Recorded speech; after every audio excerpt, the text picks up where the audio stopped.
पुराणों में वर्णित है कि भगवान विष्णु, राम और कृष्ण को तुलसी जी का भोग लगाने से भगवान प्रसन्न होते हैं और प्रसाद को ग्रहण करते हैं, परंतु गणेश जी के भोग में तुलसी का प्रयोग वर्जित बताया गया है।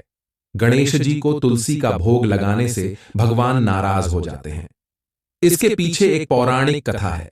पुराणों में बताया गया है कि एक बार गणेश जी गंगा नदी के किनारे तपस्या कर रहे थे। इसी कालावधि में धर्मात्मज की कन्या तुलसी विवाह की इच्छा लेकर तीर्थ यात्रा पर निकली। देवी तुलसी सभी तीर्थ स्थलों का भ्रमण करते हुए गंगा के तट पर पहुंची। गंगा तट पर देवी तुलसी ने देखा कि युवा गणेश जी तपस्या में लीन थे। शास्त्रों के अनुसार तपस्या में विलीन गणेश जी रत्न जटित सिंहासन पर विराजमान थे। उनके समस्त अंगों पर चंदन लगा हुआ था। उनके गले में पारिजात पुष्पों के साथ स्वर्ण मणि रत्नों के अनेक हार पड़े थे। उनकी कमर में अत्यंत कोमल रेशम का पीतांबर लिपटा हुआ था। तुलसी श्री गणेश के इस सुंदर स्वरूप पर मोहित हो गईं। उनके मन में गणेश से विवाह करने की इच्छा जागृत हुई। तुलसी ने विवाह की इच्छा से उनका ध्यान भंग किया।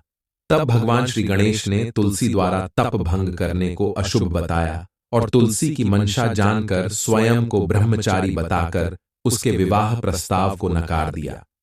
विवाह प्रस्ताव ठुकराने पर तुलसी ने नाराज होकर गणेश जी को शाप दिया कि उनके एक नहीं बल्कि दो दो विवाह होंगे। इस पर श्री गणेश ने भी तुलसी को शाप दे दिया कि तुम्हारा विवाह एक असुर से होगा। एक राक्षस की पत्नी होने का शाप सुनकर तुलसी ने गणेश जी से माफी मांगी।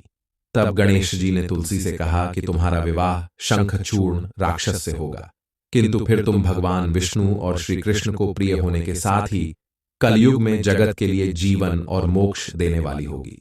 पर मेरी पूजा में तुलसी चढ़ाना शुभ नहीं माना जाएगा। तब से ही भगवान श्री गणेश जी की पूजा में तुलसी चढ़ाना वर्जित माना जाता है।